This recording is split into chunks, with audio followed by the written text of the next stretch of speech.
won't you come down? Won't you come down? Won't you come down to Chatham Town? Oh, won't you come down? Won't you come down? Won't you come down to Chatham Town?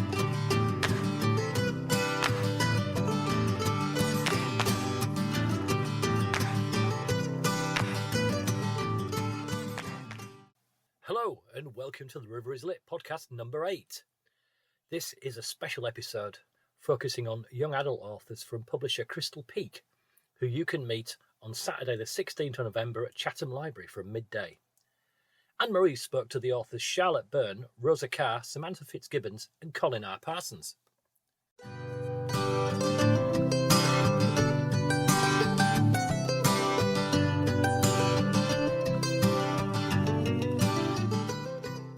Today's recycled writing tip comes from Mallory Blackman's Tips for Budding Writers.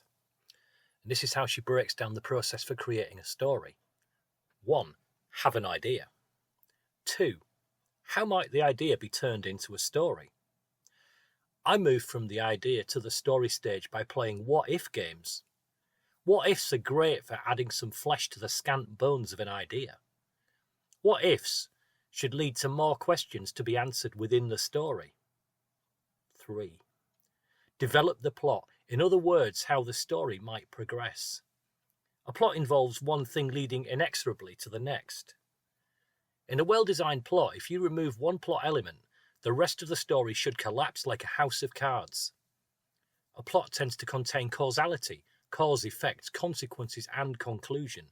Think about what your main characters want in your story, and about the obstacles in their way. Does your protagonist overcome all the obstacles, or does she or he have to learn to live with them? 4. Get to know your characters. This is the crucial part.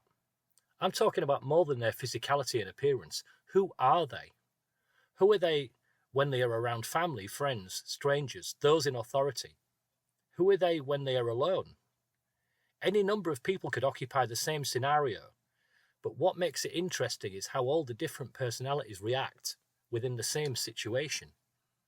Those character questions and many more will give depth and texture to a story. Ask yourself a number of questions which your story will endeavour to answer. And finally, 5. Rework, rewrite, revise and hone until you may be sick of the sight of the text. Then do it again. Rinse and repeat. This is the step which sorts the professionals from the amateurs. Rereading and reworking the same text over and over can be tedious, but it is a crucial step.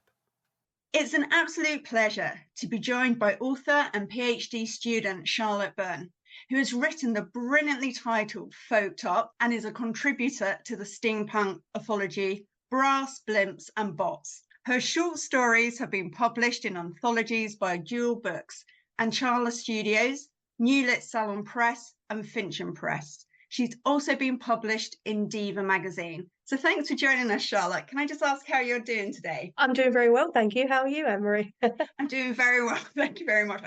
If I could just start by asking, could you just tell us a little bit about your writing journey? Like, were you always interested in writing from a young age, or was it something that came to you a little later on? Now, this is a bit of a funny one because I'd say I was a reader before I was a writer. I've always loved stories, always loved kind of getting involved in just losing myself in these different worlds and everything. In terms of the writing, I always did it was always there, I think. I think I always wanted to write, but you go through life not really knowing what to do with the ideas that you have in your head almost. But I would say sort of when I hit sort of teenage years, that's when I started to really sort of knuckle down and do some proper writing, as it were. Yeah, I mean, that kind of led me to kind of doing stuff in my spare time.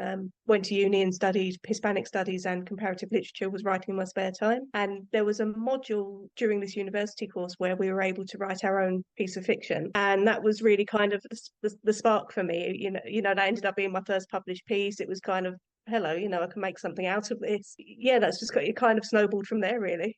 Excellent. In terms of writing rituals and routines and everything, I am going to be very naughty here and say that I don't really have one. Can you talk to me a little bit about your reading, Charlotte? Like, are you a voracious reader? And would you be able to give our listeners some recommendations? Yeah, sure. So I like to think of myself as a voracious reader. The only problem is it's again, because I think I'm so far into this PhD thing now, I feel very guilty if I start reading for pleasure. If it's not related to the thesis. Yeah, shame on you, Charlotte. Pleasure's overrated. Yeah, shame. Get the bell out. Yeah, I mean, there was a time when I was reading kind of like 2 books a week sometimes, and now I'm very lucky if I can manage sort of 1 a month. Yeah. In terms of pleasure, but I do kind of, again, just as I write, I read across genres. I try not to limit myself to one particular genre. All right, yeah, we've got our favourites and everything, but I think particularly when you're a writer as well, it's good to kind of engage with different styles and forms. In terms of recommendations, I mean, I would probably say my all-time favourite book, just to begin with, would probably be The Whitby Witches by Robin Jarvis. Oh. And it's quite an interesting one. It is a children's fantasy novel, but it's one that I always tend to kind of come back to when I'm, it's one of those comfort reads. You think like, oh, it's something I loved when I was younger. If I'm feeling a bit down or whatever, it perks me up. And again,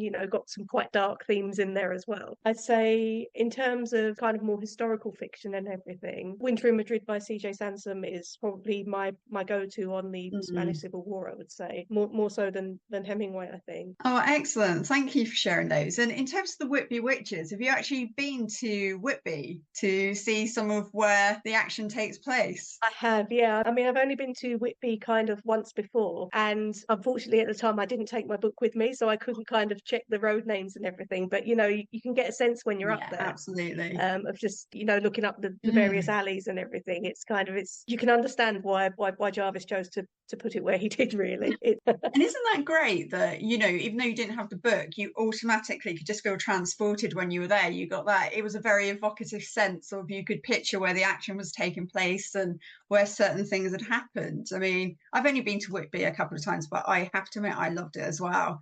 It was a great place. So we're delighted that you're going to be coming to Medway River Lit in November with Crystal Peake, talking about your work. And without giving too much away, would you be able to tell me a little bit about your novel, Folked Up? So yeah, first thing I would say about Folked Up is don't say the title too quickly, because it can sound very very dodgy indeed, shall we say. I had been practicing. Very glad to hear that. So it is a YA fantasy novel. I say fantasy in a loose term because although it's a fantasy story, I think of it as more of a comic story. Comic in the sense of it's quite comedic, quite humorous. And Folked Up is really, it's about a young folk musician who has to save his girlfriend from being ritualistically killed in another world, in a parallel world of Old England. So, it's a bit of time slip, there's a bit of lots of swords, and obviously the title, there's a lot of folk music references as well, which I pre-existing folk songs, and sort of twisted them about a bit to kind of suit the narrative, which was really fun. And yeah, lots of sort of magic, swordplay, hey nonny nonnies, and a couple of crude jokes as well. So it's got to be done. Yeah, I mean, it's really, the whole reason I started writing it was just because we've got such this really rich folk music tradition here, and I really wanted to just thought like, well, why haven't we been doing anything with the material that we've got? And particularly for young readers at the moment, I think that a lot of them are losing quite a bit of magic. I don't know if I'm really explaining myself here, but with TikTok and everything, I feel like they're almost losing touch with like fantasy fiction and everything. So I just really wanted to kind of bring it alive for younger readers, I would say. Excellent. And it was a lot of fun to write as well. I was going to say, it sounds it. And are you into folk music yourself? Have you got any recommendations on that front? Yeah, I am. Well, I used to be really, really big into my folk music, actually. I love music of all kinds as well. So sort of metal, rock music, but there's something about folk, it's very special. I would say, I mean, the group Steel Ice Band and Fairport Convention were both very, very influential in the writing of this book. There would be no book without them, really. I think they're both kind of the groups that set me off on my folk music journey. So yeah, I'm indebted to Maddie Pryor and to Sandy Denny and to all those other wonderful musicians. Oh, fabulous. And so in terms of the book, did it actually turn out how you expected it, or did it take you down some twists and turns that you weren't completely expecting? I think overall it met my expectations, because I started writing it as a screenplay in the first place. I thought, this could be quite an interesting film. And it was only as I was perhaps sort of a third of the way into it, I thought, no, do you know what? This is going to work much better as a novel. And I'm glad I went with that, actually, because it's something I'm quite proud of. And I think, feedback that I've received from it has been quite positive overall. There are a couple of scenes where the characters decided to do their own thing during the writing. So, I mean, there are a couple of, should we say, some characters ended up in certain ways ways that I wasn't expecting them to end up, if that's the way of phrasing it. But Yeah. let's just say they've got minds of their own. They're complete characters, and yeah, really, I mean, I think of them as friends. I know it sounds really awful to say, but I think of them kind of how they are in present England as well. So sorry, we've got the two parallel worlds. We've got present England, which is our world, and then old England, which is kind of the alternate world of that's set sort of a few centuries ago. But there are characters from present England that may or may not cross the border, as it were. So yeah, I just like to think of what they'd get up to on our side, really. Excellent. And that's lovely when you spend so much time with characters. It's really lovely to think that actually I do consider them as friends, people I want to spend time with rather than trying to get them out of my head as soon as possible. Can you tell us a little bit more about the steampunk anthology? I appreciate that you were saying there was an assassination involved, but does it, in terms of the steampunk anthology title, Brass, Blimps and Bots, does it apply to one of those three Bs, or is it slightly different altogether? Yeah, I mean, it's in a way it kind of ticks every single B box if you want to put it like that. So yeah, I'm pretty sure that wasn't the reasoning for them choosing the title, but the story itself is about a young woman working for a police force in kind of this alternative Victorian England, and she's tasked with stopping an assassination attempt on an opera singer, and it all takes place on board this kind of this blimp, this airship. So there's that bit. Obviously, it's for the brass. We've got the bits ticked there, and in terms of the bots, the whole idea is that this mad scientist, I say mad scientist loosely because there's a little bit more going on than that, but he's the designer of, they're almost like automatons that look like kind of death masks. Here we go again with death. And they reproduce the sound. So he's kind of designed one based on this opera singer, but in order for it to function properly, he needs her vocal cords. So that's why he's kind of again, I told you I like these grim things, but I mean, we're going back in time now. It's been a while since I've actually thought about the story, but the whole point is that the two women end up kind of being attracted to each other, and they're thrown together in this mad situation aboard this airship, and it's very sort of rip roaring and thrilling, and it's quite an exciting. It's probably one of my more action packed pieces, I would say. So, yeah, if you like your steampunk, I think it's good fun, and the other stories in the anthology as well. There's some really brilliant writers in there, and fabulous. it's highly worth getting for those, I think.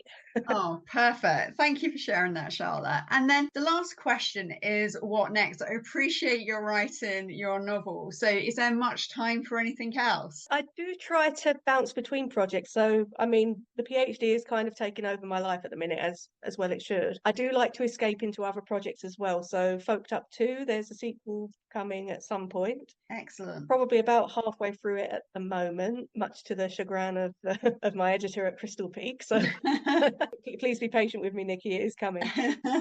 And I'm also working on a couple of other projects as well. So I've got a manga coming out sort of in the next year or so, which I'm working on with a Japanese artist. And a friend and I are kind of collaborating on a screenplay at the moment, which, again, is very heavily based in music, but more so the rock scene of the 90s, which is, it's very good fun. It's a silly kind of comedy film. It's nothing really too heavy going on. No death as well, which is a first for me. But, it's got quite a few things bouncing around at the moment.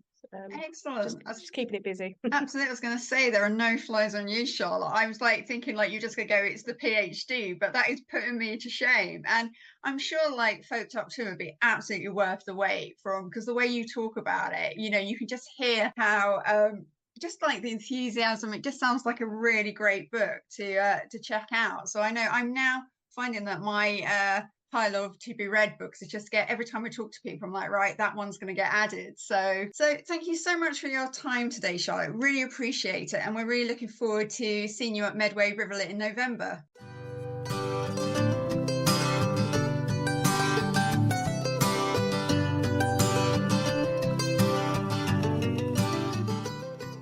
So it's an absolute pleasure to be joined by author Rosa Carr, author of Air Fae. So thank you so much for joining us today, Rosa. How are you doing? I'm good, thanks. And thanks for having me on the show. Oh, we're really delighted to have you. And I was just wondering, Rose, if we could start off by asking you a little bit about your writing. And have you always written from a young age, or was it something you came to a little bit later on in life? So yes and no. I used to write when I was a child. I'd say from around the age of probably 11, I started writing. I remember writing a story for class, actually, inspired by the Gauls, the ancient French Gauls. Like Asterix and Obelix, that was my inspiration. And it did really well. My teacher really, really liked it. And that kind of gave me the confidence to then carry on writing. Brilliant. And so now, would you be able to share with us a bit about your writing routine? Are you quite structured, quite disciplined, or do you wait for inspiration to strike? I'll be honest with you, I don't actually have a routine at the moment. So I've kind of got multiple things happening at the same time, different facets of life, shall we say. So writing is kind of haphazard at the moment, as and when. So it's more a case of having inspiration, but also motivation. I won't say time because I do have time. I'm guilty of using that as an excuse, but I don't always have the motivation to write. So it's something that unfortunately took the back burner for the last few years, but I am now starting to try and prioritize it a bit more. Oh, that's really great to hear. And I think we're always really hard on ourselves because like we're all human and life sometimes just gets in the way, doesn't it? So when you do find the time, do you find that it comes to you quite easily? Yes, when I eventually coax myself into actually doing it. That's part of my problem at the moment. I want to be perfect, and that kind of paralyzes me, that like perfectionistic paralysis, as it were. So when I can get over that, which I have managed to do in the last few couple of months, actually, I can eventually get into a flow. Oh, brilliant. And I really relate to that because I'm very much like that. Unless I think, right, okay, I'm as perky as I can possibly be and I'm really in the right frame of mind. And one of my friends actually went to me, she goes, but you can't edit a blank page. And it was really interesting. I was like, oh, I've never thought of that actually getting something down can actually be perfected, that actually the initial one and that helped me. But I have to admit, I'm very much the same, that, actually trying to get myself in the right headspace. So it's brilliant to hear in the last couple of months that you're getting back into it. And can you tell us a little bit about what you're writing at the moment? Yeah, so because I've been struggling so much to write since my book was released, I kind of took a break from that series. It's supposed to be a series. It was the first in a planned series, but I think I kind of got, I suppose, burnt out after writing it, that I kind of took a break from that world. And I have been exploring other ideas. At the moment, I'm working on a contemporary YA, kind of along the lines of Pretty Little Liars. Oh, brilliant. That kind of thing, yeah. Excellent. And would you be able to give us, without giving too much away, because we're really looking forward to having you come to Medway River Lit in November, give us a little bit of an idea about your book? Yeah, so it's a YA fantasy, a young adult fantasy. It's about fairies. So the main character, Aria, she wakes up as a fairy and has no idea how that happened. She kind of has amnesia, so she is both learning the new world that she's woken up in and trying to piece together her past and what happened. Fabulous. That sounds really intriguing. And can I ask, where did you get the idea from? So that one was actually inspired by artwork. So I found this, I suppose, a drawing guidebook. Oh, the name escapes me now. But it was a book on how to draw fairies. And I was, teaching myself to draw. And I was just, I suppose the inspiration just struck, what would it be like to actually wake up in this world that I'm trying to recreate here? And then I went from there. Oh, fabulous. And is it something that you'd like to have happen to you? Would you be intrigued to wake up as a fairy one day? Yes, actually, because fairies have, I suppose, since I was a child, I remember when I was quite young, I used to, in any cluster of trees, I'd go hunting for fairies. And one of my friends had a really big garden, so I used to go to the end of the garden and try to, look for fairies. So yeah, they've kind of always been with me. So, and I don't know why, but I have always been drawn to them. I've got little, when I was younger, I had fairy statuettes. So I've always liked them. So yes, I probably would like to wake up in my world. Excellent. It's really weird that you just talking about fairies when you were younger. I always remember when I was about kind of 6 or 7, we became convinced that we'd seen a fairy in someone's garden, and that because we'd seen one, we'd be able to fly. And so we spent a whole morning jumping off. It wasn't a particularly high wall, but actually, like, just being, if we just jump at the right angle, somehow the wind will take us. It's a dream, isn't it? Is there something in particular about writing for young adults that really appeals? I think it's mainly because when I started writing, the young adult genre was what I was reading at the time. You know, I started this book in my late teens, so that was exactly the right age group for me, and it did kind of resonate with me. I will admit that I am shifting away from the genre in general, both as a reader and a writer. But I'm writing the YA contemporary at the moment, but I think probably after I finish that story, I will try to move away from it because I have moved on from that genre. But for the moment, I'm still very much involved in both stories that I'm writing. And talking about reading, would you be able to share with us what you're currently reading and if you've got any recommendations for our listeners? Yeah, at the moment, I've gone slightly off from my normal. So normally I read fantasy.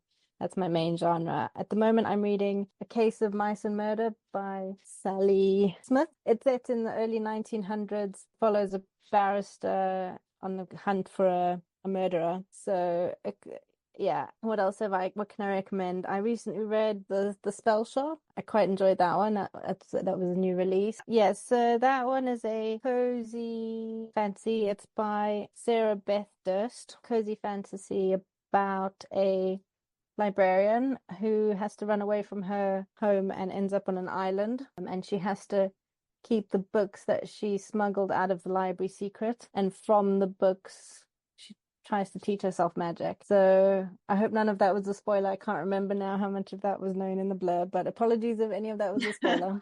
It still sounds really good. I love the idea that you can teach yourself that magic, especially if you've got the time to do so. No, they sound a really great pair of recommendations. So thank you for that. And so you were saying that at the moment you're writing a contemporary YA novel. After that, do you have any ideas of where your writing might take you? Yeah, I've got one other idea that I've kind of started. It's about a group of witches in their mid to late 20s, I'd say, and they each come into their powers at the same time, or in the same year, I should say, and they have to find each other and kind of form a coven. So yeah, that's what I'm working on at the moment. Oh, well, thank you so much, Rosa, for joining me today.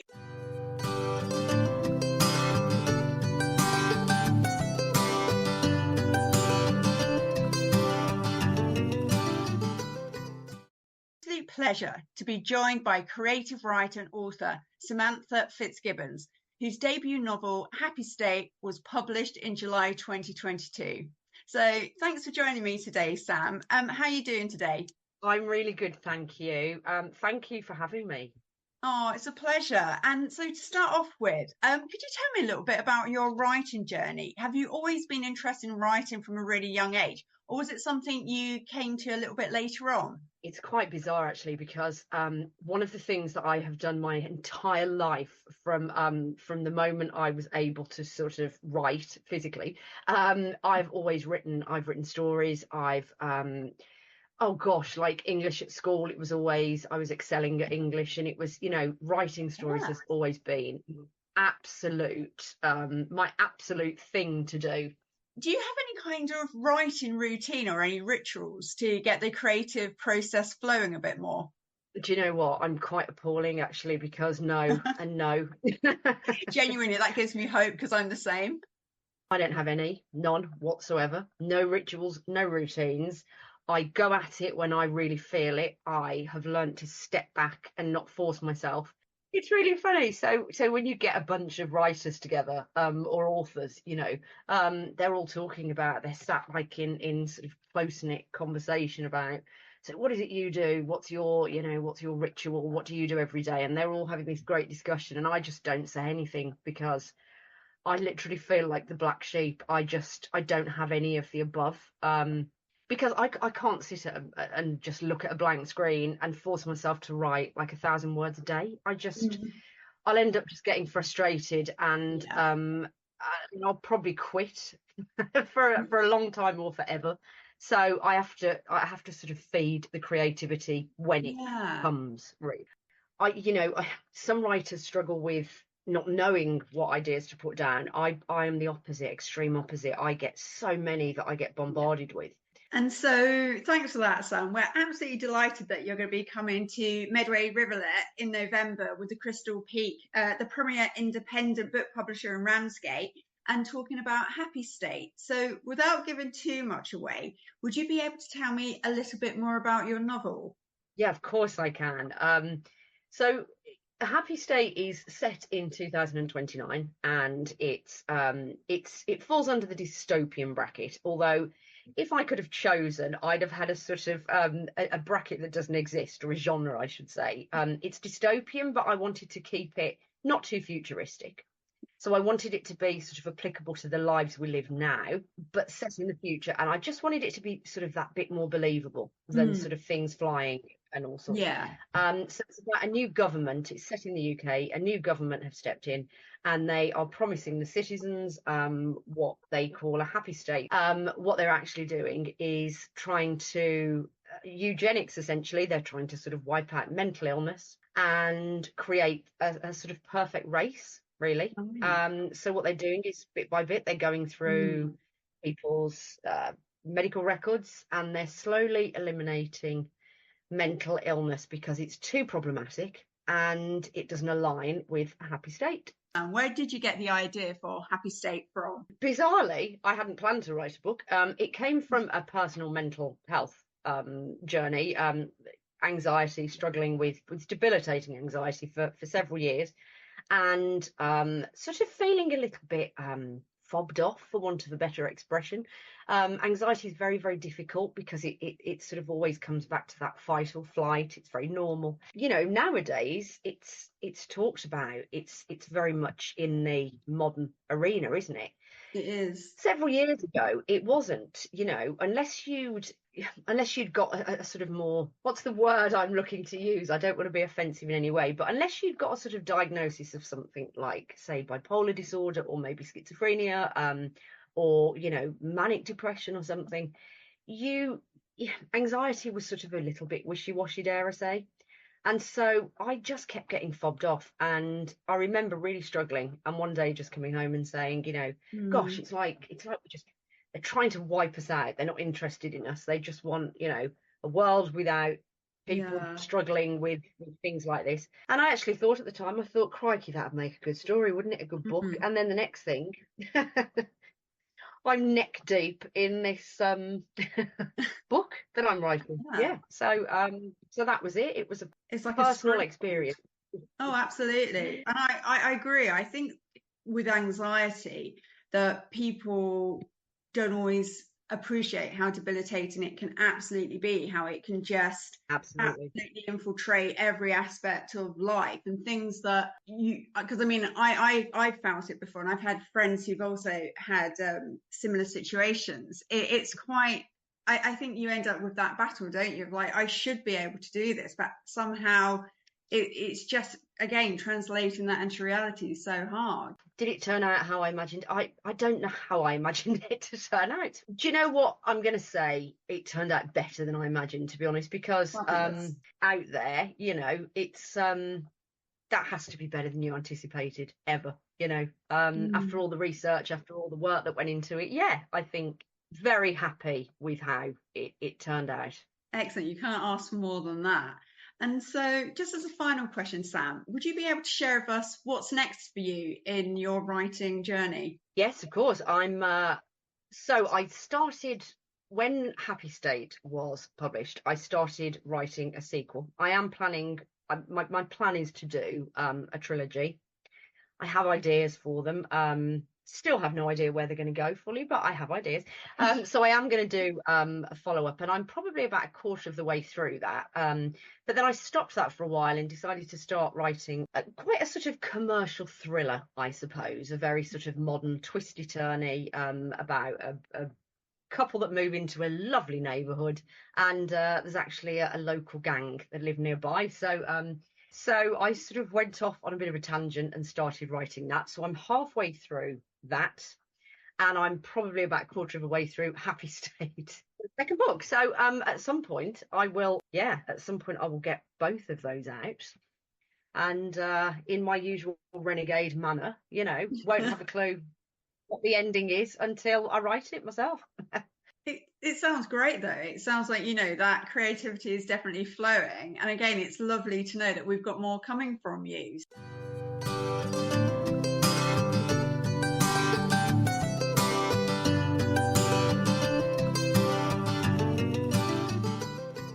I am delighted to be speaking with Colin R. Parsons, a full-time children's and young adult fiction author. Colin has been writing professionally for over 15 years, and his preferred genres are sci-fi, fantasy, supernatural, and steampunk. He also runs workshops for primary and secondary school age students. So thank you for joining me, Colin. And when I first started out, there was another author called Colin Parsons, and I didn't want to mix my website up, so I put the R in there, which is Ryan. So thank you for calling me Colin R. Parsons. Oh, my pleasure. You're very welcome. Excellent. And what is it in particular about children and young adult fiction that really appeals to you? Well, what got me into writing the books and stuff is my two sons went to the same school that I went to, and I used to write short stories, and I used to ask the head of English to edit them for grammar and punctuation and spelling. And one day the head teacher called us in, my wife and I, and she said, I got two sons, Christopher and Ryan. She said, Ryan is falling behind in his English.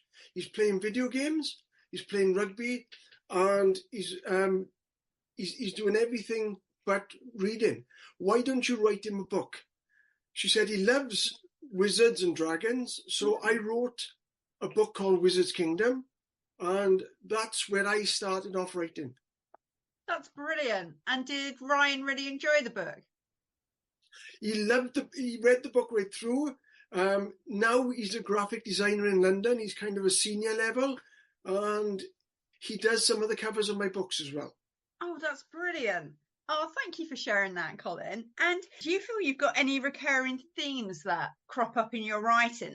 I don't know where you got these questions from, but I actually love them because you get asked all the run-of-the-mill stuff, and to ask me, are there any recurring themes in the story? And if I think back to the books that I've written, some of them have got bullying in there. Oh, yeah. So I did see a lot of bullying in school, and I was bullied. I think everybody's bullied a little bit. So without giving too much away, would you be able to tell me a little bit about your novel, The Gamer? Well, it's pointless showing this because it's obviously an audio podcast. I know, but can you describe the cover? Because the cover looks really intriguing. It's kind of an 80s cover where a boy is kind of sucked into a video game. Yeah, I love it. And Kevin at Crystal Peake have done a brilliant kind of cover of that. And it's basically about Drake Banks is a great kid. He moves from army base to army base with his father and mother. His father's a captain. His father dies. So he's got to move back to his mother's hometown where he doesn't fit in with the school because he's used to moving around. Yeah. He doesn't fit in with the pupils because he's not used to being in one place and he's getting beaten up all the time. The only way he can get a little bit of solace, a little bit of peace of mind, is by going to an old beaten up gaming arcade at the bottom end of town. At the top end of town, all the other kids, they go to the 10-pin bowling mall with the multiplex cinema and a big gaming arcade. He goes to this old beaten up arcade and he plays a game called Death Trap. Playing it one day, he gets sucked into the game, kind of like Tron or Wreck-It Ralph. Ah, yeah. And he's got to fight against two avatars, Scott Vent and Crystal Moon. They are programmed, so they're logical and they should be able to beat him, because if he doesn't beat them, he's locked in there forever. If he does beat them, he can get out of there. Will they collaborate as well? And there's electric spiders, there's torpedoes, there's flying bikes, there's everything in there. Oh, I love it. It sounds very full on and very intriguing. It really does. And so the game was called Death Trap, did you say? The game is called Death Trap, and obviously Drake Banks is the gamer. I love fast-paced action. Yeah. I love nail-biting thrills and spills, and I love almost inescapable situations you can get out of. Almost keeping the faith of it, isn't it? That having hope that it might seem like there's no way out, there's no options, but actually if you just try and look at it from a slightly different angle or a different perspective, there still could be an option out there. Well, what I love is people read my books and they say they're very vivid. And my very first book I ever brought out was called Wizard's Kingdom. And it says book one. There's a trilogy.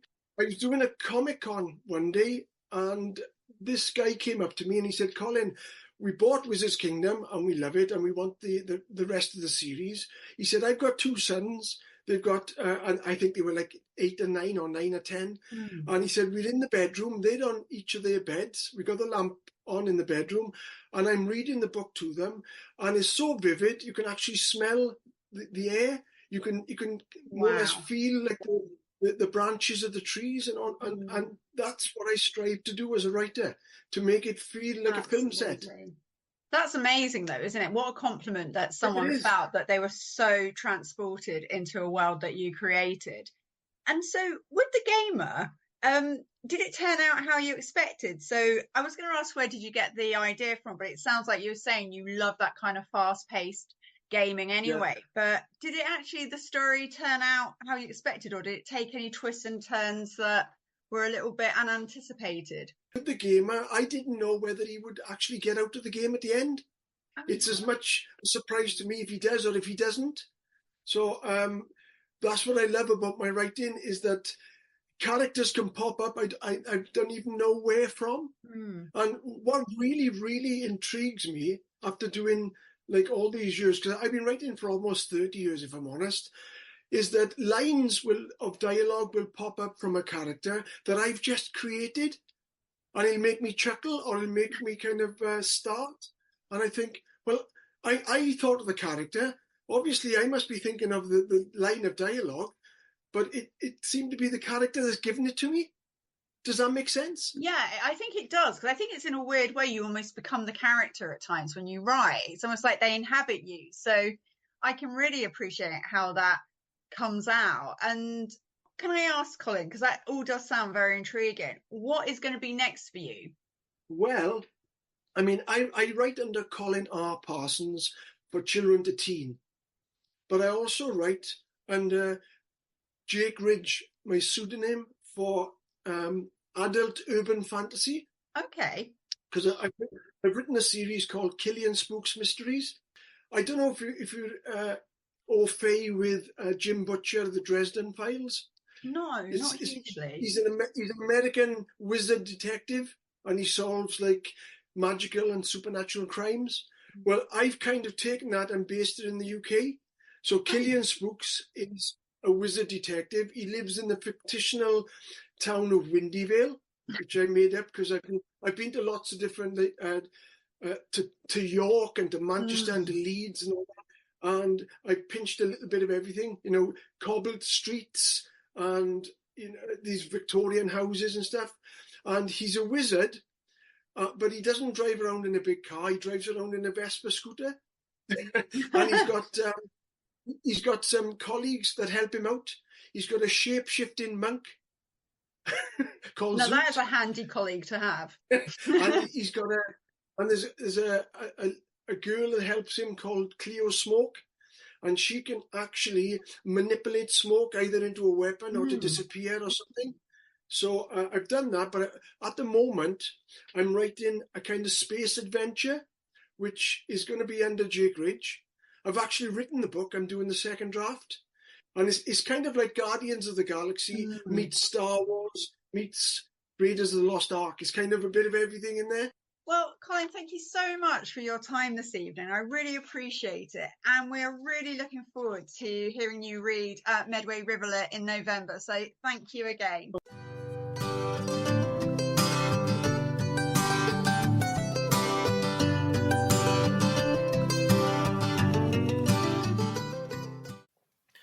Today's moment of greenery comes from Birdwise, North Kent. When you're out walking on the shoreline of the sea or on an estuary, if nesting birds freeze and start looking at you, it means you've startled them. So give them space and tread carefully. Stick to well-defined paths and keep your dog, if you have one, on a lead. So that's it for episode 8 of the River is Lit podcast. Thank you to our guests. Also, thanks to our funders, Medway Council, Your Paper Quest and Dragon Co-working. If you would like to become a supporter or sponsor of the festival or this podcast, then please track us down on social media. The hosts of this podcast have been Barry Fentiman Hall. The reporter has been Anne-Marie Jordan and the producer has been Sam Fentiman Hall. Thanks to Stuart Turner for letting us use an extract from Chatham Town from his album Abdication House. You can find more from Stuart Turner and the Flat Earth Society's music on Spotify. Thanks also to our festival friends, Matthew Adcock, Sylvia Barnes, Chris Brown, Louisa Campbell, Marie Crozier, Joe Eden, Bethany Goodwill, Barnaby Harsant, Pauline and Carson Holmes, Paul Jackson, Stephen Keyville, Lizzie Perkins, Angarad Shearer and Stuart Turner. So that's it. The river has been lit. Thanks for listening. Won't you come down? Won't you come down? Won't you come down to Chatham Town? Oh, won't you come down? Won't you come down? Won't you come down to Chatham Town?